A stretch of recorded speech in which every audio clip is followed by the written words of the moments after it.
നമസ്കാരം.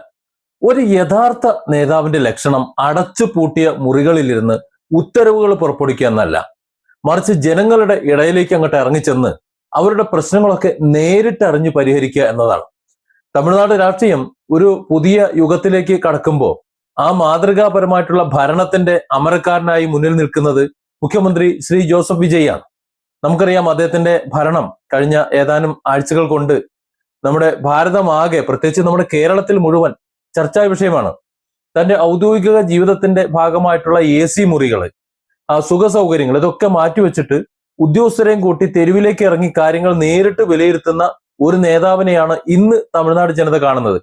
നമുക്കറിയാം, ഏതാനും ദിവസങ്ങൾക്ക് മുമ്പ് വിജയിട്ട ഒരു ഉത്തരവ്, അതായത് ഈ ഉന്നത ഉദ്യോഗസ്ഥർ, അവരുടെ താഴെയുള്ള ഉദ്യോഗസ്ഥർ അവർക്ക് കൊടുക്കുന്ന നിർദ്ദേശങ്ങൾ അത് കൃത്യമായി നടപ്പിലാകുന്നുണ്ടോ ഇല്ലയോ എന്നറിയില്ല.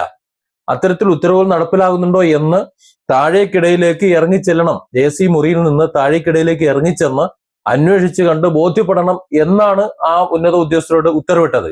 എന്നാൽ ആ ഉത്തരവ് തനിക്കും ബാധകമാണ് എന്നാണ് ജോസഫ് വിജയ് കാണിക്കുന്നത്. അദ്ദേഹം ഇന്ന് തന്റെ AC മുറി ഇട്ട് പുറത്തേക്ക് ഇറങ്ങുകയാണ്. പുറത്തേക്ക് ഇറങ്ങിയിട്ട് ഈ കാര്യങ്ങളൊക്കെ ശരിക്കും നടക്കുന്നുണ്ടോ, എന്താണ് സംഭവിക്കുന്നത് എന്ന് ഓരോ മേഖലയിലും ഇറങ്ങി പരിശോധിക്കുകയാണ്. അതായത് ജനാധിപത്യ രീതിയിൽ ജനങ്ങൾ വോട്ട് ചെയ്ത് വിജയിപ്പിച്ച ഒരു ജനപ്രതിനിധി എങ്ങനെയായിരിക്കണം എന്ന് ഇന്ത്യൻ ജനതയ്ക്ക്, അല്ലെങ്കിൽ ഇന്ത്യയിലെ മറ്റ് രാഷ്ട്രീയ പാർട്ടിയിലെ നേതാക്കന്മാർക്ക് കാണിച്ചു കൊടുക്കുകയാണ്, ഭരണകർത്താക്കൾക്ക് കാണിച്ചു കൊടുക്കുകയാണ്. ഇതൊരു താൽക്കാലികമായിട്ടുള്ള ഒരു രാഷ്ട്രീയ നാടകമോ അല്ലെങ്കിൽ വെറും ഒരു പബ്ലിസിറ്റി അഭ്യാസങ്ങളോ അല്ല, മറിച്ച് ജനക്ഷേമത്തിൽ ഊന്നിയ ഒരു പുതിയ ഭരണ സംസ്കാരത്തിന്റെ വിപ്ലവകരമായിട്ടുള്ള തുടക്കമാണ് എന്ന് വേണം നമ്മൾ മനസ്സിലാക്കാൻ. 2026 മെയ് 10 തമിഴ്നാട് മുഖ്യമന്ത്രിയായി സത്യപ്രതിജ്ഞ ചെയ്ത അന്നു മുതൽ വിജയ് ഭരണ നിർവഹണ സംവിധാനത്തിന്റെ മുഴുവൻ വേഗതയും പ്രവർത്തന രീതിയും ഒക്കെ മാറ്റിമറിക്കുന്ന കാഴ്ചയാണ് നമ്മൾ കാണുന്നത്. വർഷങ്ങളായി തമിഴ് സിനിമയിൽ ജനങ്ങൾ കണ്ടിരുന്ന അവരുടെ ആരാധനാപാത്രമായിട്ടുള്ള ദളപതി വിജയ് എന്ന ബിംബം ഇന്ന് കേവലം വെള്ളിത്തിരയിൽ മാത്രം ഒതുങ്ങി നിൽക്കേണ്ട ഒന്നല്ല എന്ന് അദ്ദേഹത്തിന്റെ ഓരോ പ്രവർത്തനത്തിലൂടെയും തെളിയിച്ചുകൊണ്ടിരിക്കുന്ന കാഴ്ചയാണ് നമ്മൾ കാണുന്നത്.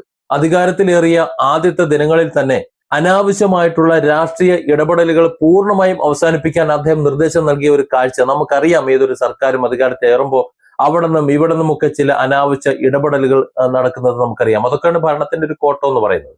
അപകടം അതാണ്. പലർക്കും വഴിവിട്ട് പലതും ചെയ്യേണ്ടി വരുന്ന ഒരു സാഹചര്യം. ഉദ്യോഗസ്ഥർക്ക് നിയമപ്രകാരവും നിഷ്പക്ഷമായും തീരുമാനങ്ങൾ എടുക്കാനുള്ള പൂർണ്ണ സ്വാതന്ത്ര്യം നൽകിയപ്പോൾ ജനങ്ങൾക്ക് ഏറ്റവും ആശ്വാസകരമായ ഒരു ഭരണ അന്തരീക്ഷം അവിടെ പ്രത്യക്ഷപ്പെട്ടു, അല്ലെങ്കിൽ രൂപപ്പെട്ടു എന്നതാണ് ഒരു ഭരണത്തെ സംബന്ധിച്ചിടത്തോളം, ഒരു ഭരണകർത്താവിനെ സംബന്ധിച്ചിടത്തോളം ഏറ്റവും ആശ്വാസകരം എന്ന് പറയുന്നത്. സ്ത്രീകളുടെ സുരക്ഷയും അവരുടെ ക്ഷേമവുമാണ് വിജയ് ഭരണകൂടത്തിന്റെ ഏറ്റവും പ്രധാനപ്പെട്ട അജണ്ടകളിൽ ഒന്ന് എന്ന് അദ്ദേഹം പ്രത്യക്ഷത്തിൽ തന്നെ അതിന്റെ ആദ്യ ദിനങ്ങളിൽ തന്നെ പറഞ്ഞു കഴിഞ്ഞു.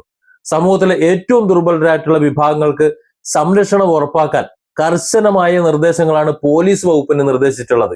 സ്ത്രീകൾക്കെതിരായിട്ടുള്ള കുറ്റകൃത്യങ്ങൾ, അതുപോലെ കുട്ടികൾക്കെതിരായുള്ള പീഡന കേസുകൾ, പോക്സോ കേസുകൾ, ഇതൊക്കെ ഒരു കാരണവശാലും FIR ഇടാനോ അല്ലെങ്കിൽ അന്വേഷിക്കാനോ അതിനുള്ള ഒരു വൈകലും, ഒരു സമയബന്ധിതമായിട്ട് എല്ലാം കൃത്യമായി ഇത് ചെയ്തിരിക്കണം, ചെയ്യേണ്ട സമയത്തെല്ലാം ചെയ്തിരിക്കണം എന്നാണ്. തെളിവുകൾ നശിപ്പിക്കപ്പെടാതെ അതിവേഗം അന്വേഷണം പൂർത്തിയാക്കണം എന്നൊക്കെയാണ് അദ്ദേഹം ഉത്തരവിട്ടിട്ടുള്ളത്.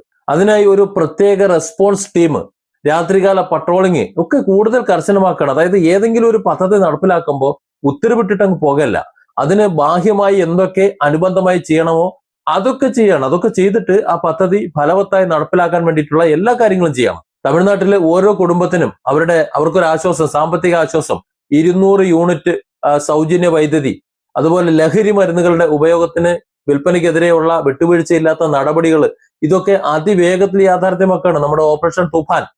അതൊക്കെ നമ്മൾ നടപ്പിലാക്കുന്നേക്കാൾ കൂടുതൽ ഭംഗിയായി വിജയ് നടപ്പിലാക്കുന്ന കാണുമ്പോൾ നമുക്ക് തന്നെ അസൂയ തോന്നിപ്പോകും. നഗര ശുചിത്വത്തിലും അതുപോലെ മാലിന്യ നിർമ്മാർജ്ജനത്തിലും ഒക്കെ വലിയ വിപ്ലവമാണ് ഇപ്പോ തമിഴ്നാട്ടില് നടപ്പിലാക്കിക്കൊണ്ടിരിക്കുന്നത്. ചെന്നൈയിലെ പ്രശസ്തമായിട്ടുള്ള ചേത്പട്ട് ബയോ CNG പ്ലാന്റില് മുഖ്യമന്ത്രി കഴിഞ്ഞ ദിവസം നേരിട്ടെത്തി നടത്തിയിട്ടുള്ള അപ്രതീക്ഷിത പരിശോധന ഉദ്യോഗസ്ഥരെയും പൊതുജനങ്ങളെയൊക്കെ ഒരുപോലെ അത്ഭുതപ്പെടുത്തിയിരിക്കുക. കാരണം നഗരത്തിൽ പ്രതിദിനം അവിടെ കുമിഞ്ഞുകൂടുന്ന 6150 മെട്രിക് ടൺ മാലിന്യങ്ങൾ കൃത്യമായിട്ട് തരംതിരിച്ച് അതിൽ നിന്നും ജൈവവാതകം, അതുപോലെ ജൈവ വളം, പ്ലാസ്റ്റിക്, പരിസ്ഥിതി സൗഹൃദ വളങ്ങൾ, ഇതൊക്കെ നിർമ്മിക്കാനുള്ള, അതായത് വേർതിരിച്ച് അത് സംസ്കരിച്ച് അതിനെ ഉൽപ്പന്നങ്ങളാക്കി മാറ്റാനുള്ള പദ്ധതികൾ അദ്ദേഹം നേരിട്ട് വിലയിരുത്തുകയാണ് ചെയ്യുന്നത്. പ്ലാസ്റ്റിക് മാലിന്യങ്ങൾ പുനരുപയോഗിച്ചിട്ട് റോഡ് നിർമ്മാണത്തിന്, സിമന്റ് ഫാക്ടറികളുടെ ഇന്ധനമായിട്ടൊക്കെ ഉപയോഗിക്കുന്നതിന് കൃത്യമായിട്ടുള്ള ഒരു സമയപരിധി, അതായത് ഒന്നും കെട്ടിക്കിടക്കാൻ പാടില്ല, ആ ഒരു സമയപരിധി നിർണയിച്ചു. അതുപോലെ ഈ ബയോ CNG മാതൃക ചെന്നൈയിൽ മാത്രം ഒതുക്കാതെ മധുര, കോയമ്പത്തൂർ, തിരുച്ചിറപ്പള്ളി തുടങ്ങിയ പ്രധാന നഗരങ്ങളിലേക്കും ഒക്കെ വ്യാപിപ്പിക്കാനുള്ള നടപടികൾ ആരംഭിച്ചു. അതായത് ഒരു സ്ഥലത്ത് പരീക്ഷിച്ചു കഴിഞ്ഞാൽ അത് വിജയമാണ് എന്ന് കണ്ടു കഴിഞ്ഞാൽ അതിദ്രുതം, അതിവേഗം മറ്റു ഭാഗങ്ങളിലേക്ക് അത് വ്യാപിപ്പിക്കുക. കാരണം മാലിന്യമാണ് എവിടെയും പ്രശ്നം. ആ മാലിന്യത്തെ ഉൽപ്പന്നമാക്കി മാറ്റിക്കൊണ്ട് ആ പ്രശ്നം എന്നേക്കുമായി പരിഹരിക്കാൻ നോക്കുമ്പോൾ ഒരു കുതിച്ചുചാട്ടമാണ് തമിഴ്നാട്ടിൽ സംഭവിക്കുന്നത്. അഴിമതിക്കെതിരെ, അതുപോലെ സ്വജനപക്ഷപാതത്തിനെതിരെ ഒക്കെ വിട്ടുവീഴ്ചയില്ലാത്ത നിലപാടാണ് വിജയ് സർക്കാരിൻ്റെത് നമുക്ക് നോക്കിയാൽ കാണാൻ പറ്റും. സ്വന്തം പാർട്ടിക്കാരായിട്ടുള്ള TVKയിലെ ഒരു പ്രവർത്തകനെതിരെ അഴിമതി ആരോപണം ഉയർന്നപ്പോ ഒട്ടും മടിക്കാതെ ഉടനടി സസ്പെൻഷൻ, അതുപോലെ നിയമപരമായിട്ട് കേസെടുക്കേണ്ട കാര്യമാണ്, അതുകൊണ്ട് തന്നെ അറസ്റ്റ് അടക്കമുള്ള നിയമ നടപടികൾ സ്വീകരിച്ചത് ജനങ്ങൾക്കിടയിൽ വലിയ കയ്യടിയാണ്, അല്ലെങ്കിൽ വലിയ തരംഗമാണ് സൃഷ്ടിച്ചിട്ടുള്ളത്. ഗ്രേറ്റർ ചെന്നൈ, അതാണ് ഇപ്പോൾ നടപ്പിലാക്കാൻ പോകുന്ന വിജയ് ആദ്യം നടപ്പിലാക്കാൻ പോകുന്ന ഏറ്റവും നൂതന ഒരു പദ്ധതി എന്ന് പറയുന്നത്. ആലോചിച്ച് നോക്കൂ, നമ്മളൊക്കെ വിദേശ രാജ്യങ്ങളിൽ പോയിട്ട് അവിടുത്തെ അടിസ്ഥാന സൗകര്യങ്ങളും അവിടുത്തെ ലാൻഡ്സ്കേപ്പും പുല്ലും വൈക്കോലും ഒക്കെ കണ്ടിട്ട് ഇവിടെ വന്ന് നമ്മളൊരു വാനോളം പൊക്കി അടിക്കാനുണ്ട്. എന്നാൽ നമുക്ക് ഇവിടെ അത് സാധിക്കും. അതുകൊണ്ട് അത്തരത്തിലുള്ള കാര്യങ്ങൾ ഇവിടെ നടപ്പിലാക്കാൻ വേണ്ടി ഒന്ന് ശ്രമിക്കുമ്പോൾ കോർപ്പറേഷനിൽ വീഴ്ച വരുത്തിയിട്ടുള്ള ആ ഉദ്യോഗസ്ഥരെ ഉടൻ തന്നെ സസ്പെൻഡ് ചെയ്യാനും അദ്ദേഹം മടിച്ചിട്ടില്ല. കാരണം ഒരു ഉദ്ദേശം നടപ്പിലാക്കാൻ തീരുമാനിച്ചു കഴിഞ്ഞാൽ പിന്നെ ആ തീരുമാനം നടപ്പിലാക്കാനാണ് ഉദ്യോഗസ്ഥരുടെ കടമ എന്ന് പറയുന്നത്. അവിടെ ടമാന്തിക്കാനുള്ളതല്ല.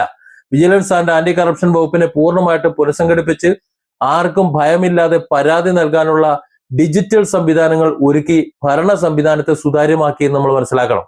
ഇതൊക്കെ നമ്മൾ പറയുമ്പോൾ നമുക്ക് തോന്നും ഇതൊരു 5 വർഷം കൊണ്ട് നടപ്പിലാക്കിയ പദ്ധതിയാണെന്ന്. ഒരിക്കലും അല്ലല്ലോ. ഭരണത്തിലേറെ ആഴ്ചകൾ മാത്രമാണ് കഴിഞ്ഞതെന്ന് മനസ്സിലാക്കണം. അപ്പോൾ ഒരു നിശ്ചയദാർഢ്യമുള്ള സർക്കാർ, ആ സർക്കാരിന് ഒരു പ്രദേശത്തെ അല്ലെങ്കിൽ ഒരു സംസ്ഥാനത്തെ മാറ്റിമറിക്കാൻ അധിക ദിവസങ്ങളൊന്നും വേണ്ട എന്ന നിശ്ചയദാർഢ്യം മാത്രം മതി, അത് നടപ്പിലാകുമെന്നാണ് തമിഴ്നാടിന്റെ ഈ പ്രവർത്തനങ്ങൾ തെളിയുന്നത്. സർക്കാർ പ്രഖ്യാപിക്കുന്ന പദ്ധതികൾ കടലാസിൽ മാത്രം ഒതുങ്ങിപ്പോകാതെ അവ സാധാരണക്കാരന്റെ കൈകളിൽ എത്തുന്നുണ്ടോ എന്ന് ഉറപ്പുവരുത്താൻ മുഖ്യമന്ത്രി തന്നെ നേരിട്ട് തെരുവിലിറങ്ങുന്ന ഒരു കാഴ്ച, ഒരു ജനനേതാവ് എങ്ങനെയായിരിക്കണം എന്നതിന് ഉത്തമ ഉദാഹരണമാണത്. അത്തരത്തിലുള്ള ഉദാഹരണമായി മാറുകയാണ് വിജയ് എന്ന് പറയുന്നത്. ഭരണകൂടത്തിന്റെ ഈ അതിവേഗ പ്രവർത്തനങ്ങളും സുതാര്യതയും ഒക്കെ തമിഴ്നാട്ടിലെ വികസന സങ്കല്പങ്ങളെ തന്നെ പുനർനിർവചിക്കുന്ന കാഴ്ചയാണ് മാധ്യമങ്ങൾ കൂടി സംസാരിക്കുന്നത്, നമ്മളൊക്കെ കണ്ടുകൊണ്ടിരിക്കുന്നത്. നമുക്കറിയാമല്ലോ, ഒന്ന് ഇത്തരത്തിൽ തമിഴ്നാട്ടിൽ എന്തെങ്കിലുമൊക്കെ നടന്നാൽ നമ്മൾ കേരളത്തിൽ സംസാരിക്കും. കേരളത്തിൽ അതേക്കുറിച്ച് ഒരു അക്ഷരം ഇട്ടില്ലായിരുന്നു. പക്ഷെ വിജയ് കയറിയ ശേഷം കേരളത്തിൽ സംസാരിക്കുന്നത് നമ്മുടെ സംസ്ഥാന സർക്കാർ നടപ്പിലാക്കുന്ന പദ്ധതിയെക്കാളും അല്ലെങ്കിൽ ഇവിടെ തീരുമാനിക്കുന്ന തീരുമാനങ്ങളെക്കാളും ഉപരി വിജയന്റെ ഭരണ നേട്ടങ്ങൾ, CM വിജയന്റെ ഭരണ നേട്ടങ്ങൾ, അല്ലെങ്കിൽ അദ്ദേഹം ചെയ്യുന്ന പ്രവൃത്തികൾ ഇവിടെ സംസാരിക്കണമെന്നുണ്ടെങ്കിൽ അത് കാര്യമായിട്ട് എന്തൊക്കെയോ നടക്കുന്നത് കൊണ്ട് തന്നെയാണല്ലോ. അഴിമതിരഹിതമായിട്ടുള്ള നാളെ, സുരക്ഷിതമായിട്ടുള്ള അന്തരീക്ഷം, മികച്ച അടിസ്ഥാന സൗകര്യങ്ങളൊക്കെ ഭാവി തലമുറകൾക്ക് ഉറപ്പു നൽകാൻ വിജയന്റെ ഭരണപരിഷ്കാരങ്ങൾക്ക് സാധിക്കുന്ന കാര്യത്തിൽ ഒരു സംശയം വേണ്ട. കേരളം ഉൾപ്പെടെയുള്ള തമിഴ്നാടിന്റെ അയൽ സംസ്ഥാനങ്ങളെ ഭരണാധികാരികൾക്ക്, പ്രത്യേകിച്ച് നമ്മൾ മലയാളികൾക്ക്, ഈ രാഷ്ട്രീയ പ്രസ്ഥാനങ്ങൾക്കൊക്കെ ഈ ഭരണ മാതൃകയിൽ നിന്ന് ഏറെ കാര്യങ്ങൾ പഠിച്ചെടുക്കാനുണ്ട്. ജനങ്ങൾ ആഗ്രഹിക്കുന്നത് വാചകമടികളോ അല്ലെങ്കിൽ പൊള്ളയായ വാഗ്ദാനങ്ങളോ അല്ല, മറിച്ച് കൃത്യമായ സമയബന്ധിതമായ പ്രവർത്തനങ്ങളാണ്. ജനപക്ഷത്ത് നിന്ന് ഭരിക്കുകയും വാക്കുകളേക്കാൾ പ്രവൃത്തികൾക്ക് പ്രാധാന്യം നൽകുകയും ചെയ്യുന്ന ദളപതി വിജയന്റെ ഈ ഭരണയാത്ര തമിഴ്നാടിന് ശോഭനമായിട്ടുള്ള ഒരു ഭാവി സമ്മാനിക്കും എന്ന കാര്യത്തിൽ ഒരു സംശയവും വേണ്ട. ജനങ്ങളുടെ ആഗ്രഹങ്ങൾക്കൊപ്പം സഞ്ചരിക്കുന്ന ഇത്തരത്തിലുള്ള വീക്ഷണമുള്ള, നാളെക്കുറിച്ച് ചിന്തിക്കുന്ന, രാഷ്ട്രബോധവും പൗരബോധവും സാമൂഹ്യ ബോധവുമുള്ള നേതാക്കളെയാണ് വരും കാലത്ത് ഇന്ത്യ രാജ്യം മുഴുവൻ പ്രതീക്ഷിക്കുന്നത്. അങ്ങനെയുള്ളവരാണ് ഈ രാജ്യത്തിന്റെയും നമ്മുടെ സംസ്ഥാനത്തിന്റെയും ഒക്കെ ജനങ്ങളുടെ രക്ഷയ്ക്കായി നിലകൊള്ളുന്നതും. Different angles. Don't forget to subscribe and support this channel.